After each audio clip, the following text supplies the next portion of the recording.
Welcome to Mershman Seeds Cup of Joe. On this episode, Ben shares trait chart information from Texas A&M. Check it out in the description of this episode. We share an experiment with our wheat to track how fast wheat grows in a day-to-day scenario. Hear about our soybean selection process and the steps we take to bring you the highest yielding soybean products on the market. Hi, this is Joe Mershman. Welcome to Mershman Seeds Cup of Joe. Today we have our regulars, Ben, Lynn, and Turk, and we're going to start discussion with Ben. He's got some interesting information here. Yep. The Texas A&M University releases a handy BT trait chart for corn every year. So they just released the January 2024 version of this, and all that you have to do is give it a quick Google, but it's a nice chart on it gives all the information in one spot if you want to compare trait to trait to trait to trait to trait, because some guys will be planting a Corteva style product and they're like, well, I'm planting a double pro, but it's a Corteva. Well, it's not really a double pro, it's probably an Acre Max something.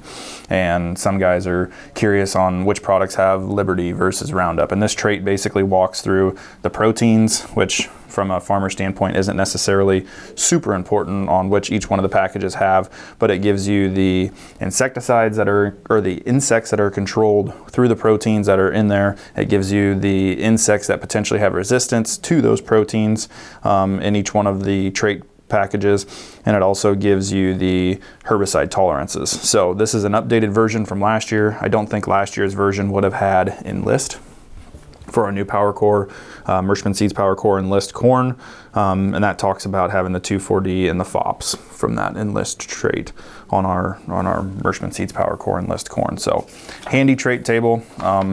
Take it a look over. You know, it talks about the different insects that it will give you ratings on, or at least suppression or versus control on, is black cutworm, corn earworm, corn rootworm, European corn borer, fall armyworm, northern corn rootworm, stalk borer, sugarcane borer, southwestern corn borer, true armyworm, western bean cutworm, and western corn rootworm. So, yeah, and I think what you're going to see is that for above ground, the Power Core Enlist is a pretty good product. Absolutely. And so, and when you compare it to some of the others, and we still have good supplies of Enlist Power Core Mershman corn, and don't forget, if we make a substitution, which we won't, but if we do, it's free. So we're the only company I know out there that's doing that. And if you bought Brand X seed corn and they're trying to push on one of their seconds, cancel it and come see us, because we still have cash discounts in effect yet. You can jump right on board and get the best hybrid that's out there right now. Yep. Actually, it was funny. I sent you guys all a text message this morning on one of the Facebook forums I was scrolling through this morning. There were guys questioning why we had such a phenomenal crop year last year, and they're still getting their products substituted. So it's out there, it's happening right now. So take advantage of our number one product rather than switching out for somebody else's. So yeah, and you don't have to take it. I mean, it's your money. You worked hard for it. Get what you want. We have a very robust lineup of hybrids and high yielders. So I mean, we spent a lot of time to make sure they're right. Right. The next thing that I had for this week is I had Dylan go out to we have a lot of wheat this year at Mershman's. Some of it's planted as a cover crop, some of it's planted on our own acres up here, just as a commercial crop, and then we have some new varieties that we're testing for the hyper earlies on some others. So wheat is a big focus for us this year. Well, Ben, he's talking 110 acres. But for us, that's all in. That's every acre. They have 100 acres around the fertilizer plant that my brother Henry manages and runs, and then we have 10 acres here in West Point. But it's all, we're 100% wheat. We actually don't have to get the planter out this spring if we don't want to. Well, we got the test plot we got to plant. That's right. We got to plant the test plot. Right. But so we're focusing on the wheat, and we're paying attention. So I had Dylan go ahead and spray paint wheat, because our wheat here in southeast Iowa had enough of snow cover that it wasn't subjected to the cold snaps that would have caused the wheat to turn brown. So we have quite a few customers that are asking, when do I put my nitrogen on, because it's really hard to tell when green up is. So I had him go on the 12th of February, spray paint. If you guys have seen this, some guys do it in corn to show how fast corn actually grows in a day-to-day scenario. So I had Dylan spray paint wheat. He spray painted it on the 12th of February, went back and looked at it 3 or 4 days later, didn't see anything, kind of kept an eye on it, and he took some pictures and sent me some pictures on the 23rd, on the day of filming here. And we'll throw this picture up here, and this is the amount of growth that we've had in 11 days. So the wheat is actively growing. We have some really, really nice temperatures that are coming up. I would say that if it is fit from a soil moisture standpoint, if you can get equipment across the fields without rutting stuff up and doing damage to the wheat from a compaction, ruining the soil structure standpoint, I would say it's not going to hurt anything to go ahead and put your nitrogen on. I'm going to caveat that. It also depends on how soon that you planted. So a really good episode to watch would be the Phil Needham episode that we had probably 4, 5, 6 weeks ago. And he talks about how important it is to time your nitrogen placement based on the amount of tillers that you have coming into green up time frame. And that's what nitrogen does. It encourages that tillering. So Correct. It's very critical that you have it in there when you have cell division going on at a rapid rate. You got to feed it, and every tiller's worth a bushel of wheat, roughly. Right. But if we have too many tillers and we overstimulate that plant, we're going to have lodging issues and things that can negatively impact wheat the other direction. And there's some things you can do to control that too. Right, and I don't have the numbers sitting here in front of me on how many tillers. He used tillers per yards. I like to do tillers per square foot or tillers per foot a row because it's easier to do that measurement. It doesn't take near as much time counting. But go back and watch that episode, figure out where your tiller count is, and go accordingly. So those are the 2 things that I was thinking about this week.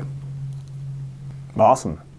Well, I just wanted to talk a little bit about with our growers and customers, and even some of the folks that maybe watch from town. We're at a point in our season where we are doing our plan for next year for the guys to put that seed in the dirt. So I just wanted a quick Q&A with you and Joe, and kind of ask some questions on from a 50,000 foot view of what goes into the Merchman seed production plan. As we're going into the 2023-2024 sales and planting season. But from your perspective, from your end though, you're not operating necessarily in the same time frame that we are from a farmer and a sales standpoint. So what's the 50,000 foot view of the life of Ben Pieper, the product manager, during this time of the year? Yeah, so like you're exactly correct. We are in the 23-24 crop planting season, and where I'm at right now is I'm working on 24-25 and 25-26. So we have this unique, and we've talked about it on Cup of Joe before, but we have this unique position at Merchman Seeds with our connection to MS Technologies.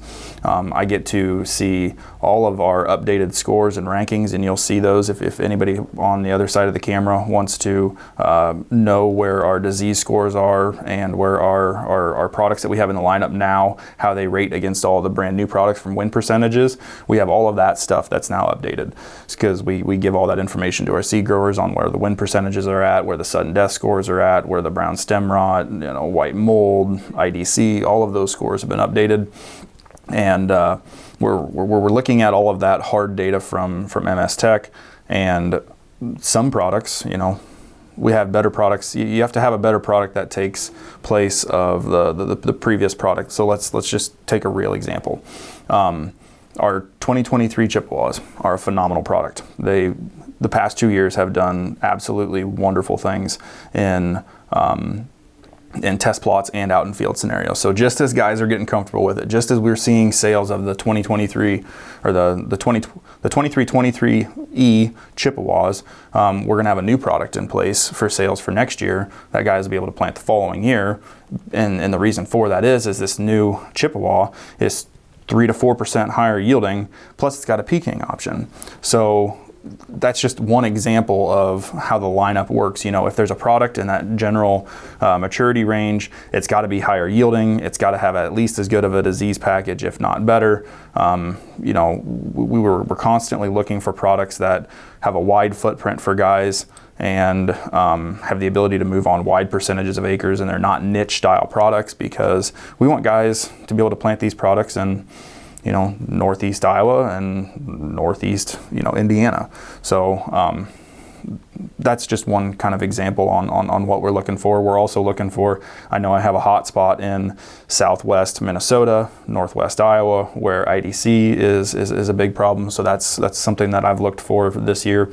And we have a new 2.1 that is probably one of the best IDC products in the nation for that general maturity. So we're just constantly looking for products that are 5 to 6% better than what we're currently working with right now, and disease packages and fits, and that's where we're at, and the cement is poured. It's not cured for what 25, 26 looks like, but it is. We're getting very firm on that. So yeah, we're placing our bets.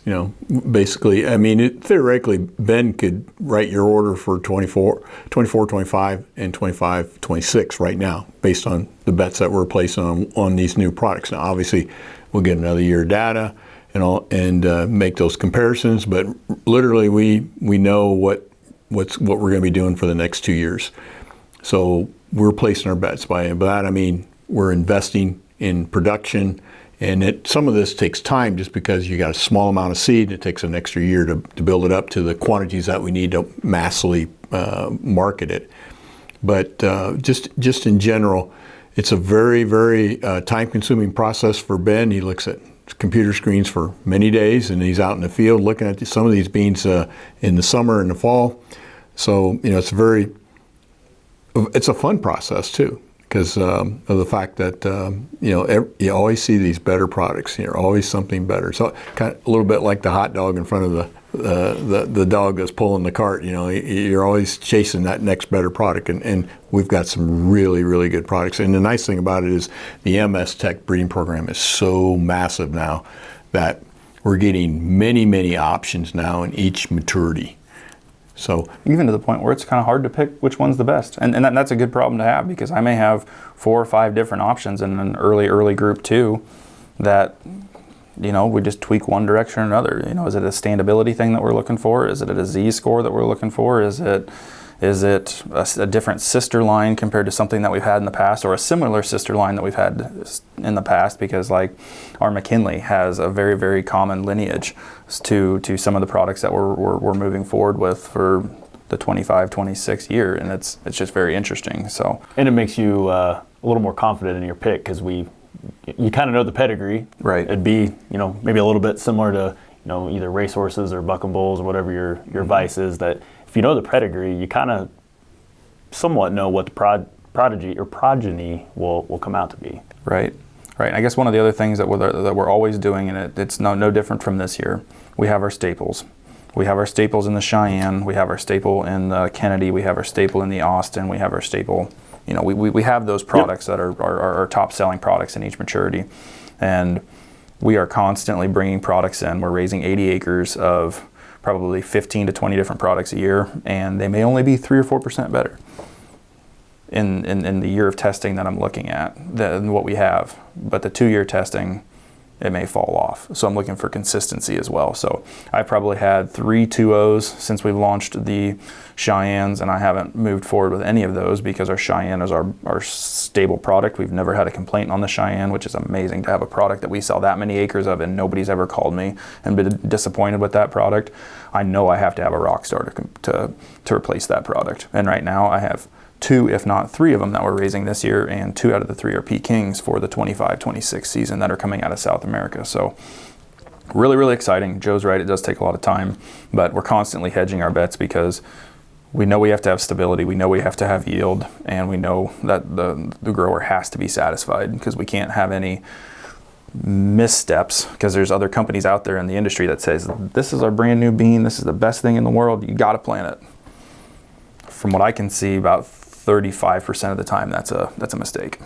So Yeah, and most of the other companies out there that sell enlist soybeans are lagging us, in my opinion, and so we're on the front edge, bringing new products, and that's an advantage to you by dealing with Mershman seeds. And the other thing, the advantage you have is you tell your salesperson, or you call Ben directly, and you say, "Hey, I've got this problem." We can actually look at the entire list and pinpoint that product. Because if that's a problem for you, it's a problem maybe regionally, and then we can work regionally. We don't have to work on a national focus like some companies. There are a lot of companies out there, the bigger they are, the more likely they are to work on a national focus. In other words, they got to have something that works in Nebraska all the way to Pennsylvania, and that may not be the best for Iowa, Illinois, Missouri, Nebraska, Minnesota, Indiana, Kentucky, Tennessee, Kansas, So that is something that you have the advantage of working with a regional company as opposed to a national company.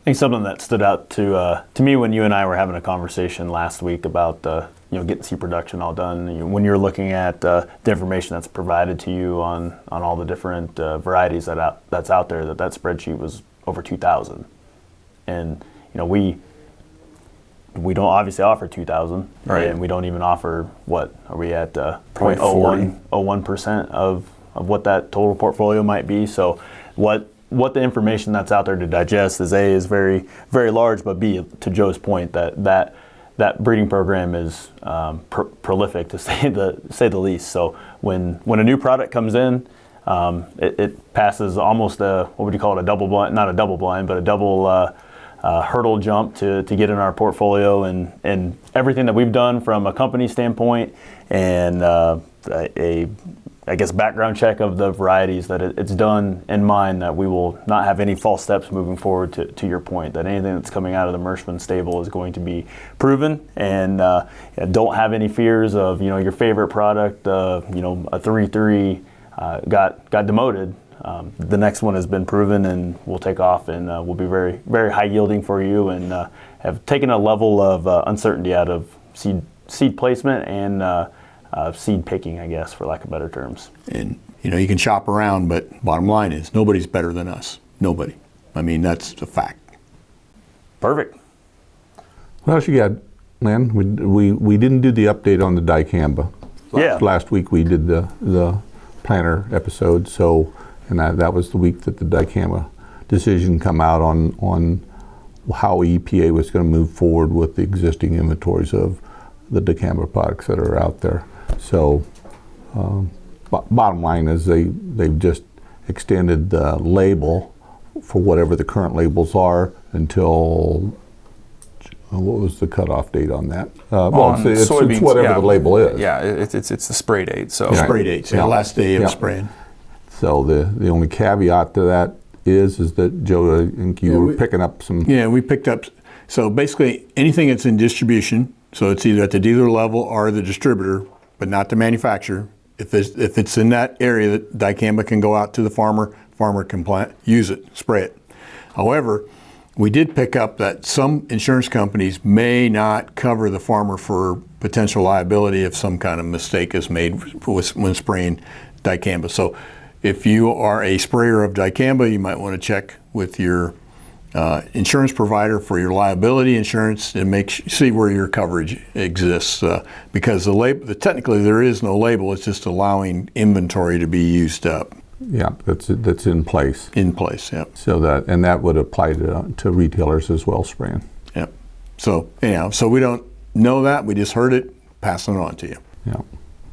Only other thing that I got is we got some pretty nice weather coming up here. There's some tillage work going on in February, and that's kind of unusual, but it's happening. So it looks like we're on pace to have an early spring, and so make sure that you got your seed in place, and we're ready to go, because I think it's going to be early. Yeah, with all the tillage last fall and then another opportunity through the middle of the winter, it's going to be early. So we might be planting in April. Hard to say. Early April. It's very likely. We have an early Easter this year too, so yep. All the anecdotes are lining up, I guess, for from that standpoint. I don't think we'll be planting on Easter this year. You don't think so? Yeah, we were planting on Easter last year. I don't think we're going to be doing it this year. March 31st this year? Yeah. Yep. I don't think we're going to be rocking and rolling. We'll be thinking about it, though. I bet you'll be planting on Easter. Oh, we'll see what the weather looks like. Yep. Well, Monday or Tuesday you're going to want to plant because it's going to be nice, but maybe not. Anyhow, let's get back to the corny jokes and end this session here. So, all right, I got 3 of them. I think one of them might be recycled, but I'll let you, if you're an avid watcher of Cup of Joe, you tell me. What do you call a surgeon with 8 arms? What do you call a surgeon with 8 arms? A doctopus. Octopus. Yeah. Octopus. Let's go on spider. Where are we going with this one? Oh, yeah. This one here might have been recycled here. Okay. How do you shoot a killer bee? How do you shoot a killer bee? With a BB gun. BB gun. Okay. Now this one here, this is pretty important to know. Why should you never trust a pig with a secret? Why should you never trust a pig with a secret? Because it's bound to squeal. Mm-hmm. Yeah. I thought that was pretty good. Ben's choked up on it. The cure to pneumonia. Yeah, there you go. Anyhow, thanks for watching today. We hope that we brought you some good information, and we hope your family is safe and healthy, and we'll see you next week.